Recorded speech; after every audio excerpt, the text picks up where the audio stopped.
My name is Nancy Robertson, and I was 19 years old the first time my father looked at me and decided I was something unwanted. I had just come home from my shift at the grocery warehouse, my muscles aching, my clothes stiff with the smell of freezer air dust and cardboard. The garage door slammed shut behind me with a hollow clang that echoed through the house, a sound that felt less like coming home and more like being locked in. I remember pausing in the hallway for a moment, steadying my breath, because by then I had learned that silence in our house was never peace. Silence meant judgment was waiting. My father stood at the kitchen counter, bills spread out in uneven stacks, like evidence in a case he was building against me. He didn't bother looking up when I walked in. No greeting, no acknowledgement. Just a sharp scoff, as if my presence alone offended him. "Of course you're home already," he muttered. "You always slither back here like you've got nowhere better to be." That day was a Tuesday. I remember because I had 2 more warehouse shifts scheduled that week and a midterm paper due for the one college class I was still clinging to, creative writing. I wasn't someone who usually took insults to heart. I had learned over years how to let words slide off me like rain, but something about the way he said slither lodged itself deep in my chest and refused to move. I didn't argue. I didn't defend myself. I just opened the refrigerator and reached for a bottle of water, my hands still shaking slightly from the cold storage rooms at work. He scoffed louder. "You ever think about pitching in for groceries, or do you just assume food magically appears?" Then, as if correcting himself, he added, "Oh, wait, you do pitch in. You eat it." There were a dozen things I could have said right then. I could have reminded him that I worked nearly 30 hours a week, paid my own phone bill, bought my own clothes, did my own laundry, and never caused trouble. I could have pointed out that I didn't drink, didn't party, didn't crash cars or flunk out of school the way my older brother Lucas had back when he still lived at home. I could have listed every way I tried to make myself small and easy to live with. But I said nothing. I never did. That was how our family worked. My father spoke, and the rest of us learned how to disappear. My mother, Jillian, sat in the living room with a book open on her lap, her reading glasses balanced on her nose. She wasn't turning pages. She rarely did when my father was like this. She sat perfectly still, as if movement might draw his attention. When I was younger, I thought her silence meant indifference. That night, it felt like fear. "You're almost 20, Nancy," my father continued, pacing now. 20. You think I was living off my parents at that age? I was working full-time, paying rent, planning a life, not pretending to be exhausted from lifting cereal boxes. My jaw tightened, but I kept my eyes down. "And for all that," he went on, "what do you have to show for it? A pathetic paycheck and barely passing grades in some useless class." "I got a B+, I said quietly, the words slipping out before I could stop them. He blinked, as if the sentence hadn't registered, then snorted. "That's even worse. A B+ in a useless degree." My mother didn't look up. That hurt more than anything he said. Then he stopped pacing. He stared up at the ceiling, not even bothering to look at me, and said it in the calmest voice I had ever heard from him. "You're a parasite." The word didn't even sound real at first. I had to repeat it in my head to make sure I'd heard him correctly. Parasite. He wasn't shouting. He wasn't angry in the dramatic way people expect when they hear stories like this. He was calm, cold, certain. That was what made it unbearable. "You sleep under this roof," he continued. "Eat our food, use our power, our water. And for what? You give nothing back." I stood there frozen, the refrigerator door still open behind me, cold air spilling across my ankles. I was still wearing my steel-toed boots, the same pair I'd paid for myself in installments. He took a step closer. "You think you've got it rough," he said. "Please." The next week, things changed in ways both small and cruel. He forgot to refill the heating oil, even though October nights were already biting cold. When I asked if I could use the space heater in my room, he said, "Get a second job. Maybe then you'll earn some warmth." I laughed, thinking he was joking. He wasn't. The next day, my space heater was gone. So was my mini fridge. "Too much strain on the power bill," he said. "If I wanted luxuries, I could get my own place." Then came the box. One evening, I came home to find a small cardboard box sitting outside my bedroom door. Inside were my things: USB cables, a few paperbacks, cologne I never wore. A sticky note was taped to the top. "Start packing." At dinner that night, no one spoke. Forks scraped against plates. My mother picked at her salad like it had personally offended her. When I stood to take my plate to the sink, my father finally looked at me. "You've got until the end of the week," he said. "For what?" I asked. "To move out." I waited. I looked at my mother silently, begging her to say something, anything. She stood up, carried her plate to the sink, and didn't look back. That night, I lay awake, staring at the ceiling, wondering how doing everything right had still made me the enemy. I wasn't perfect, but I had never caused trouble. I had never broken rules. I had tried so hard to be easy to love. By the end of the week, I packed quietly and left. I thought that was the end of it. I was wrong. Moving out didn't feel dramatic. There was no shouting match, no slammed doors, no tearful goodbye. It felt quiet, procedural, like I was being removed from a place I'd never truly belonged to in the first place. I packed my things in stages, loading what I could into my aging sedan, careful not to make noise, careful not to provoke another lecture. My father didn't offer to help. He stood in the doorway, once arms crossed, watching me carry boxes past him, like I was stealing something that was still his. "About time," he said when I took the last load out. My mother stood behind him, half hidden by the doorframe. She didn't hug me. She didn't say goodbye. She just gave me a small, unreadable look that followed me all the way down the driveway and stayed with me longer than I wanted to admit. The room I rented was above a detached garage belonging to a retired couple named Margaret and Alan Doyle. It wasn't much, just a single room with a slanted ceiling, a narrow bed, and a tiny desk pushed up against the wall. But it had a door that locked and silence I could trust. Margaret baked banana bread every Tuesday like it was a sacred ritual, and Alan spent most of his days reorganizing tools he already had perfectly organized. They had no children of their own, which probably explained why they treated me like something fragile but worth protecting. At first, I felt awkward accepting their kindness. When Margaret offered me extra blankets or old furniture they didn't need, I hesitated, pride rising up like a reflex. But pride doesn't keep you warm at night, and it doesn't fill your stomach either. Eventually, I learned to say thank you without apologizing for existing. The first 2 weeks passed in silence. No calls, no texts, not even one of those passive-aggressive forwarded articles my mother used to send every Sunday. I told myself I shouldn't care, but every night before bed, I still checked my phone, half expecting something to appear. A simple, "Are you okay?" would have been enough. Nothing ever was. Then, late one night, during the 3rd week, my phone buzzed with a message from an unknown number. "He's going too far." My stomach tightened as I stared at the screen. A second message came almost immediately. "Delete these after reading. I can't talk long." I knew it was my mother before she confirmed it. "He told everyone you hit him." I read that sentence 3 times then, once out loud, like saying it might make it less absurd. Hit him. My hands went numb, and the phone slipped from my fingers, clattering against the floor and sliding under the desk. I stood there for a moment, frozen, hoping maybe I'd imagined it, hoping this was just exhaustion playing tricks on me. When I picked the phone back up, more messages had come through. "He said you shoved him into the wall before you left. He told your uncle you screamed at me. He said you trashed your room and stormed out in a rage. Everyone thinks you're violent." The final message came after a long pause. "I'm sorry, I didn't defend you. He made me choose." That was it. No explanation, no reassurance, just an apology that felt too small for the damage it carried. That night, something inside me cracked, not loudly, not all at once, but slowly, like ice splitting beneath weight it had carried for too long. It wasn't just the lie itself that hurt. It was understanding why he told it. My father had always lived off narratives. He rewrote reality whenever it suited him, bending truth until it made him look strong and justified. When people started asking why his quiet, obedient daughter suddenly vanished, he had 2 options. Admit he'd thrown me out or paint me as a threat. He chose the story where he was the victim and I was the danger. And my mother let him. I tried to convince myself it didn't matter. I told myself I was free now, that what they said about me couldn't change that.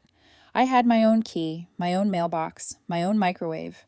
I was scraping by on instant noodles and canned soup, but it was mine. Still, the fallout came quietly and relentlessly. My aunt stopped replying to my messages. My cousin Jordan, who used to send me memes daily, unfollowed me on social media. A coworker casually mentioned that someone from church had said my family had cut ties for safety reasons. I realized then that this wasn't just a lie. It was a campaign. I wasn't just pushed out. I was being erased. The first time I saw my older brother Lucas, after everything, it was at a gas station near my old neighborhood. He leaned against his black SUV like he was posing for an advertisement, sunglasses on, despite the overcast sky. When he saw me, his mouth curled into a familiar half-smile. Well, if it isn't my little sister, he said. Thought you disappeared. I kept my voice steady, just working. He glanced at my beat up car and smirked. Living the dream, huh? Then he leaned closer, lowering his voice.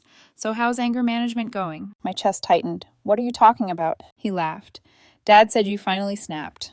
Threw a lamp at Mom or something. Guess everyone's got a breaking point. I stared at him, waiting for the punchline, waiting for him to admit it was a joke. He didn't. You believed him, I asked. Lucas shrugged. If people are scared, there's probably a reason. That was the moment I understood. I wasn't just unwanted, I had been replaced. The following Sunday, curiosity got the better of me, and I checked social media. There it was, a photo of my parents' living room decorated for Thanksgiving, the table full, candles lit, the fire glowing. Lucas sat in my old chair smiling. The caption read, "Grateful for family." So lucky to have my kids. I wasn't tagged, I wasn't mentioned. I stared at that post until the screen blurred my chest, aching with a mix of disbelief and clarity. They hadn't just rewritten the story, they had rewritten me out of it. And that was when I stopped waiting for someone to come save me. After that Thanksgiving post, something inside me went quiet. Not numb exactly, but resolved in a way I had never felt before. I stopped checking my phone at night, stopped waiting for messages that were never coming, stopped imagining conversations where someone finally realized the truth and apologized. The waiting had been its own kind of punishment, and once I let it go, the silence felt different.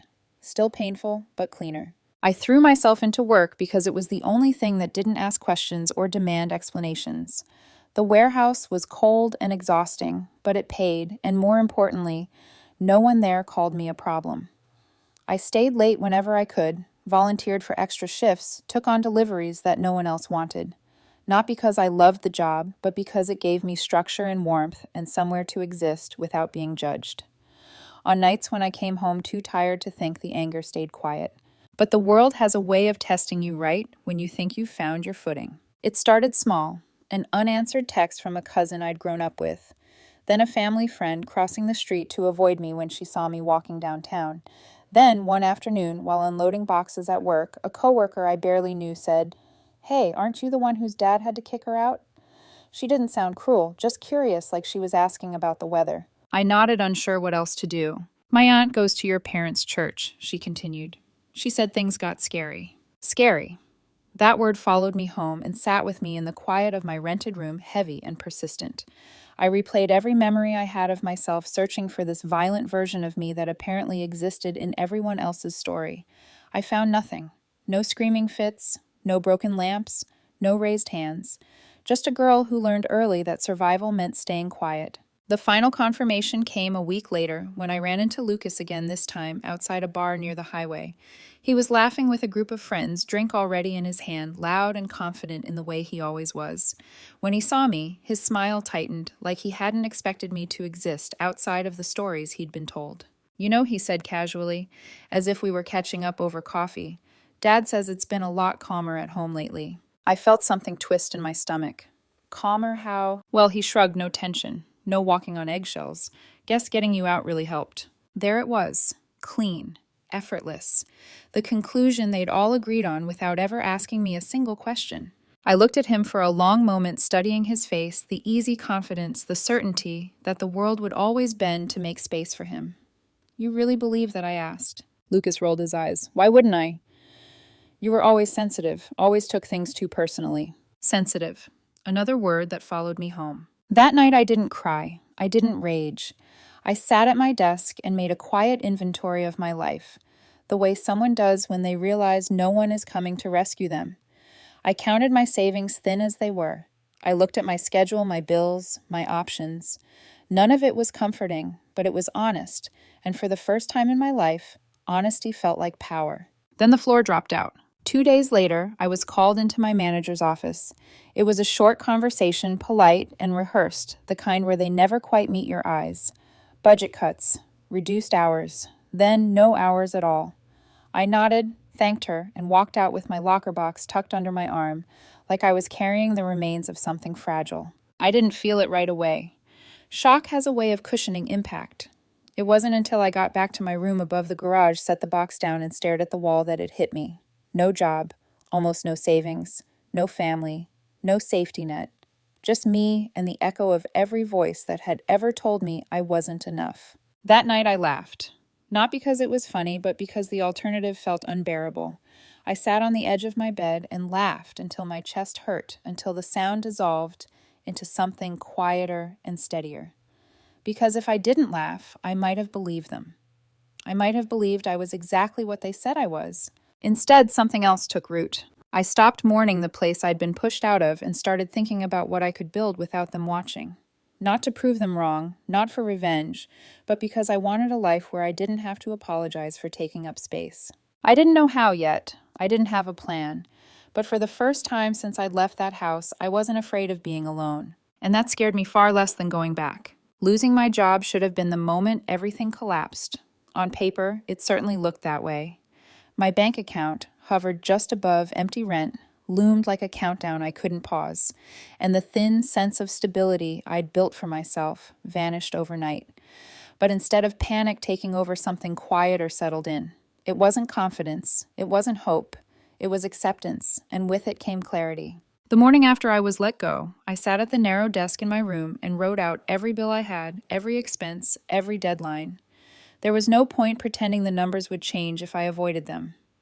Once they were written down, the fear became something I could look at instead of something chasing me from behind. I needed money fast, and pride was no longer a luxury I could afford. I started small. I helped Margaret and Ellen around the house, raking leaves, clearing out old storage boxes, reorganizing the garage. They insisted on paying me even when I tried to brush it off. Margaret pressed folded bills into my hand like it was nothing, her eyes warm and steady. Alan offered rides when my car started making noises I couldn't afford to diagnose. Their kindness didn't come with conditions or lectures, and that alone felt revolutionary. From there, I branched out. I signed up for delivery apps that barely paid assembled furniture for strangers who didn't know which way a screwdriver turned, cleaned out basements that smelled like old paper and regret. None of it was glamorous, but it kept me moving, and movement kept the despair from settling in too deep. Every night I came home exhausted, but it was the kind of exhaustion that came from effort, not defeat. Somewhere in the middle of all that, I met Daniel, though. At the time, I didn't know how important he would become. He was the assistant manager at a small hardware store where I'd picked up a temporary shift helping with inventory. He noticed things the way I organized shelves without being asked. The way I stayed late without complaint, the way I listened more than I spoke. He didn't ask intrusive questions about my past or offer unsolicited advice. He treated me like I was capable, and that mattered more than he probably realized.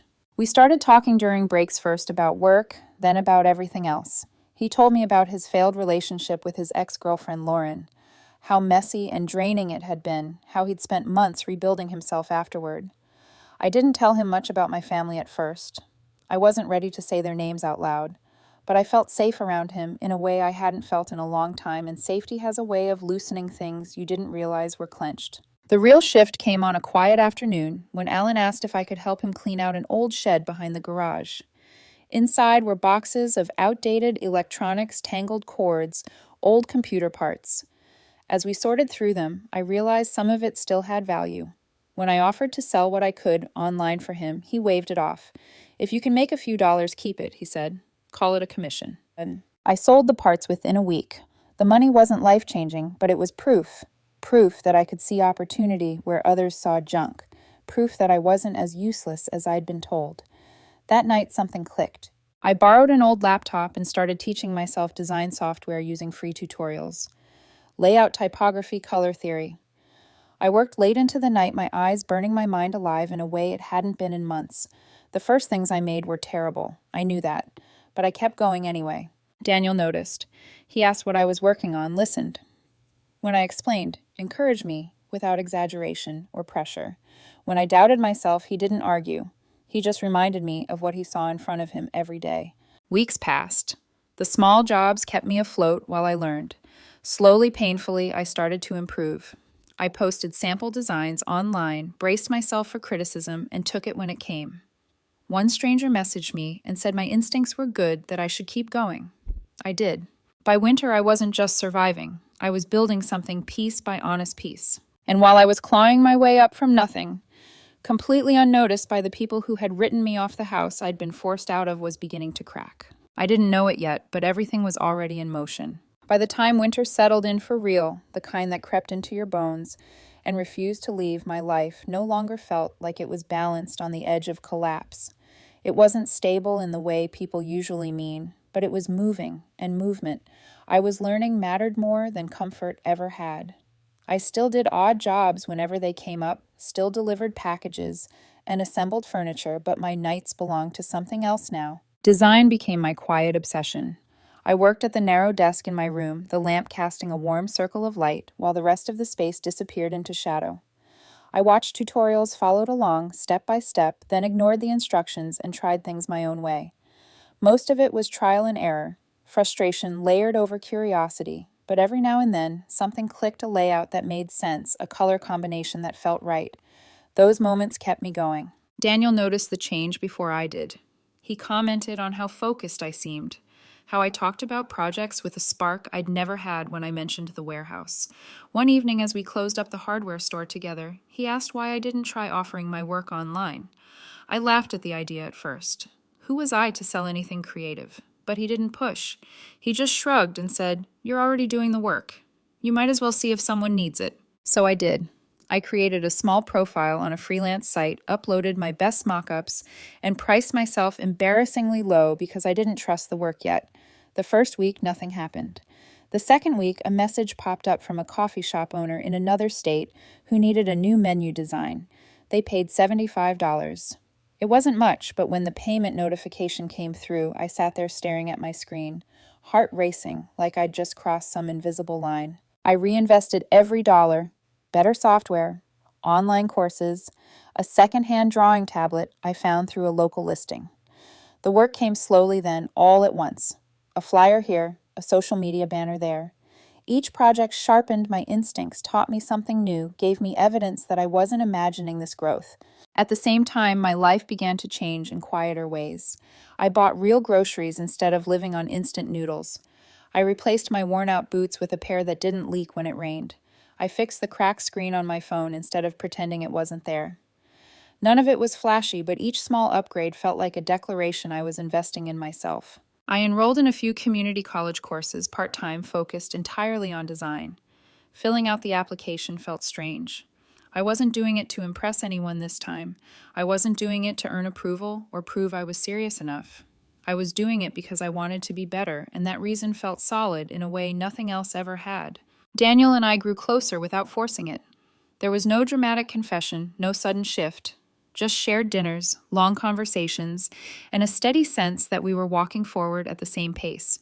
When I finally told him more about my family, about being kicked out, about the lies, he listened without interrupting his expression, thoughtful rather than pitying. When I finished, he said quietly, "None of that makes you weak." Hearing that from someone who had no reason to say it felt like oxygen. What I didn't know while I was quietly rebuilding was that the house I'd left behind was unraveling in my absence. The stability my father had always claimed to be the backbone of our family had been held together by control and illusion, not responsibility.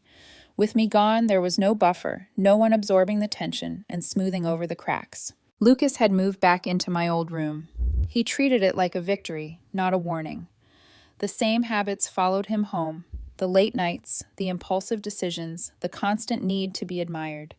My father encouraged it, defended it, poured money into it like it was an investment guaranteed to pay off. My mother, from what little I would later learn, watched it all unfold with growing dread. I was too busy building a future to notice any of this at first. That was the irony of it. The more I focused on my own life, the less power their narrative had over me. I wasn't trying to disappear anymore. I was becoming visible to myself. The real turning point came with an email from a startup company looking for a complete brand package. The scope of the project scared me. The pay scared me even more. For a moment, I almost said no. Then I remembered every time someone had decided my limits for me, and I said yes instead. I worked on that project every night for 2 weeks, refining and reworking until my eyes ached. When the client approved it and sent payment, I sat back in my chair, stunned by the number on the screen. It wasn't just money, it was confirmation. I could do this, I was doing this. And while I was finally stepping into a life that felt like my own, the consequences of everything my father had ignored were closing in on him. I just didn't know yet how dramatically our paths were about to cross again. Spring arrived quietly, almost politely, as if it didn't want to interrupt the fragile balance I had finally built. By then, my days had a rhythm that felt earned. Mornings were for client emails and revisions, afternoons for classes, and freelance work evenings for shared dinners with Daniel or long walks that let my thoughts settle. I wasn't thriving in the way people brag about online, but I was steady, and steadiness felt like a luxury I'd once believed was out of reach. That was when my past decided to show up unannounced. It happened on a Tuesday afternoon, the kind that feels ordinary enough to blur into the next. I had just finished presenting a brand concept to a small client over video and was riding the quiet satisfaction of it going well when there was a knock at my door. Not a text, not a call, a knock. Firm, deliberate, unmistakably human. I froze for a moment, my mind scrambling through possibilities. No one knocked on my door without warning. Daniel always texted first. Margaret and Alan waved from the driveway. This felt different, heavy in a way I couldn't name yet. When I opened the door, the air seemed to shift. My father stood there, shoulders slumped, tie crooked hair grayer than I remembered. The man who had once filled rooms with his presence now looked smaller, worn down by something that had finally pushed back.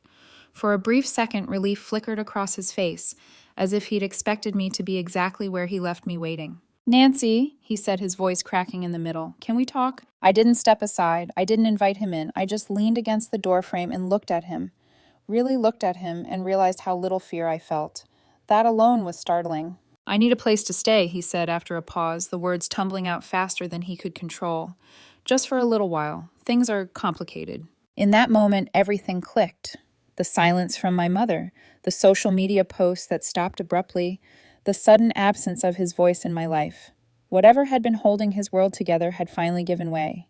I took a slow breath and said calmly, evenly, "I'm sorry. This place is fully booked." He stared at me like he hadn't understood the language I'd spoken. For a heartbeat, I thought he might lash out, might snap back into the version of himself that thrived on intimidation. Instead, he just stood there hollow-eyed, as if the ground beneath him had shifted and he hadn't learned how to adjust. "You're really going to do this?" he asked. "I already did," I replied. I closed the door gently, not slamming it, not rushing, just easing it shut, the way you do when you're done with something that no longer belongs in your life. I locked it, then stood there with my hand still on the handle. Heart pounding, not from fear, but from the strange rush of reclaiming something I'd lost long ago. He didn't knock again. That night, the satisfaction didn't last as long as I'd expected. Questions crept in as I lay awake staring at the ceiling. Why now? What had happened to push him this far? Where was my mother in all of this? Refusing him shelter felt necessary, but it didn't feel complete. Something bigger was unraveling, and I needed to understand it. So I started digging, not out of spite, but out of self-preservation. I reached out to my cousin Jordan, the one who had quietly distanced herself after the lies spread. I sent a simple message, careful and direct, telling her I knew what had been said about me and that it wasn't true. I didn't expect a response. She replied that night. She apologized. She said she hadn't known what to believe. She said my mother had finally told the truth to one of her sisters and then left. Left my father. 2 words that landed with more weight than anything else I'd heard in months. From there, the story spilled out in fragments. My brother had moved back home and burned through money like it was limitless. My father had covered for him, bailed him out, doubled down on the favoritism that had always poisoned our family. The mortgage hadn't been paid. Notices had been ignored. Arguments had turned into ultimatums. And for the first time, my mother had chosen herself. As I listened, a memory surfaced, one I hadn't thought about in over a year. A flash drive, a folder I wasn't meant to see. Financial records I'd stumbled across by accident and saved without fully understanding why. At the time, it had felt like nothing more than curiosity. Now it felt like instinct. When I finally opened those files again, my hands shaking just slightly, the truth stared back at me in neat columns and scanned documents. Transfers that didn't add up. Accounts under unfamiliar names. Money that had quietly vanished over years. It wasn't just mismanagement. It was something darker, something that explained why he'd shown up at my door looking like a man already condemned. I didn't act right away. I made copies. I asked careful questions of people who knew more than I did, framing everything as hypotheticals. I learned what leverage looked like when it wasn't fueled by anger, but by evidence. By the time I sat back from my computer, the shape of what came next was clear. I didn't want revenge. I wanted accountability. I wanted the truth to stand on its own unbent by his voice. And for the first time since he'd called me a parasite, I understood something with absolute clarity. The power he'd always claimed over me had never really existed. I just hadn't known it yet. I didn't sleep much that night after my father showed up at my door. Not because I was shaken, but because my mind wouldn't stop connecting pieces that had never quite fit before. The anger I used to carry toward him had dulled into something more dangerous clarity. And clarity doesn't let you rest until you decide what to do with it. The next morning, I stared at my phone for a long time before sending a message I'd typed and deleted more times than I could count. We should talk. Just once. I don't want anything from you. I just want the truth. The reply came faster than I expected. Tomorrow, 4:00 p.m. The park by the lake. Bring a jacket. Seeing my mother's words on the screen made my chest tighten in a way I hadn't prepared for. Part of me wanted to cancel to protect the fragile steadiness I'd built. Another part of me knew that if I didn't face this now, it would follow me for the rest of my life. The next afternoon was cold enough to sting the kind of early spring chill that sneaks past your coat and settles into your bones.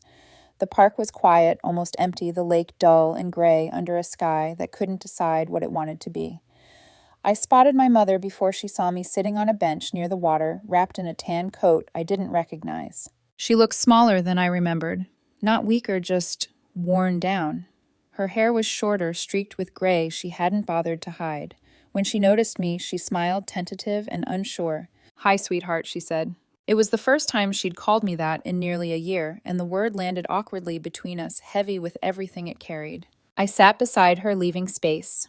We watched the lake for a few minutes in silence, the kind that used to mean avoidance, but now felt more like caution. "You look good, Nancy," she said finally. "Healthier." "I am," I replied. "I really am." She nodded like she wanted to believe that more than anything else. "I heard you're doing design work now." "Freelancing," I said. "It's going well. I'm proud of you." The words were soft, sincere, and far too late to erase what had already been done. After a moment, I asked the question that had brought me there. "Why did you lie?" She flinched, her hands twisting together in her lap. "I didn't mean to," she said quickly. "I panicked. He made it sound like I had to choose. And for so long I thought keeping the peace meant staying quiet even when it hurt." Tears welled in her eyes, spilling over before she could stop them. I was wrong. I know that now. I let the silence sit. I needed to hear her say it without rushing past it. After a moment, she continued, her voice steadier. "After you left, he got worse, angrier, more controlling. He drank more, complained about how ungrateful everyone was. Then the money problems started. My heart sank. What kind of problems? "I found letters from the bank," she said. "Late notices, warnings. When I confronted him, he told me it was under control, that he was investing that I wouldn't understand." She let out a bitter laugh. "I finally checked the accounts myself." She looked at me, then really looked at me. "He lost everything, Nancy. The house is on the market. The cars are being taken back. He was fired after an audit at work." The word audit echoed in my mind. I hesitated, then told her about the files I'd found, the records I'd saved without knowing why. As I spoke, her expression shifted from shock to something like grim recognition. "So that's why he went to you," she said quietly. "Yes," I replied. "He knew I knew, even if he didn't realize how much." She covered her mouth, shaking her head. "You could have destroyed him." I could have, I agreed. But I didn't want revenge. I wanted the truth to stop being optional. She reached for my hand, her grip tentative. "You're stronger than I ever was." That wasn't entirely true, but I let it pass. Strength looks different when you don't have a choice. 2 days later, I drove back to the house I'd been thrown out of. The for sale sign leaned crookedly in the yard, the place looking smaller and emptier than it ever had when I lived there. My father opened the door before I knocked, relief flashing across his face until he saw my expression. "What do you want?" he asked, his voice rough. "To talk," I said. Inside, the house felt hollow. Boxes lined the hallway. The walls were bare where photos used to hang. He sank into the armchair he used to command the room from and gestured for me to speak. "I know about the money," I said calmly. "The accounts, the transfers. I found everything a year ago." His face drained of color. "What did you do with it?" "Nothing," I replied. "Not yet. That depends on you." I laid out his options carefully without threats or raised voices. Come clean, cooperate, or face the consequences with no protection from me. For the first time in my life, he had no story to hide behind. "You've destroyed me," he whispered. "No," I said quietly. "You destroyed yourself. I just stopped cleaning up the mess." When I left him alone in that empty house, I felt something close to peace. Not triumph, not cruelty, closure. Some stories don't end with forgiveness. Some end with the truth finally standing on its own. Stop! The fallout didn't come slowly. It came all at once like a structure that had been hollow for years, finally realizing it could no longer pretend to stand. Within a week of my conversation with my father, the audit expanded into a full investigation. His accounts were frozen. His former employer released a carefully worded statement about financial discrepancies under review. In a town as small as ours, that was all it took. Whispers spread faster than facts ever had. People who hadn't spoken to me in months suddenly reached out awkwardly, apologetic, unsure whether they were allowed to acknowledge the truth now that it was public. I didn't hold it against them. Silence, I had learned, was contagious. So was fear. What mattered was that the story was no longer his to control. My brother Lucas disappeared almost immediately. The money dried up, and with it his loyalty. The last I heard, he'd moved in with a friend 2 towns over and was trying to sell online courses about entrepreneurship, as if reinvention had always been his plan. I didn't feel anger toward him anymore, just distance. He had chosen the version of the family that benefited him most, and now he was learning what that loyalty was worth. My mother started over quietly. She rented a small apartment, found a job at the local library, and learned how to live without shrinking herself to fit someone else's moods. We met for coffee on Sundays. Not to fix the past, because some things don't get fixed, but to build something honest from where we were. It wasn't easy. There were pauses, missteps, moments where old habits tried to resurface. But for the first time, she spoke instead of disappearing, and that mattered. As for my father, he confessed. Not out of remorse, but out of necessity. He agreed to restitution, to oversight, to a life stripped of authority and image. A few weeks later, I received a letter in the mail, handwritten, the paper creased and smudged, like it had been folded and unfolded too many times. He wrote that he was working part-time now, that he was staying with an old coworker, that he'd been wrong about me, about everything, that I was never a parasite, that I was the only one who had learned how to live. I read the letter once, folded it carefully, and placed it in a drawer, not as a trophy, not as a reminder, just as proof that I no longer needed anything from him. My own life moved forward in ways that felt almost unreal compared to where I'd started. My freelance work grew steadily, client by client, referral by referral. I moved out of the room above the garage into a small studio downtown. Nothing fancy, but entirely mine. The first night there, I sat on the floor eating takeout, looking out at the city lights through a single clean window, and felt something settle in my chest. Peace. Daniel was there beside me, steady and unassuming, never trying to claim credit for a journey that wasn't his to own. We talked about the future in simple terms, about work and time and shared space, not as an escape, but as a choice. For the first time, my life wasn't a reaction to someone else's control. It was a series of decisions I made for myself. Months later, standing on my balcony as spring returned, in full, I thought about the girl I used to be. The one who stayed quiet, the one who believed being easy to live with was the same as being loved, the one who thought survival meant endurance. I knew better now. Freedom wasn't revenge. It wasn't proving anyone wrong. It was waking up without fear, building a life that didn't require permission, and finally understanding that worth isn't granted by parents' approval or sacrifice. It's claimed. When I closed my eyes that night and whispered the truth into the dark, it wasn't for him or anyone else. It was for me. I was free.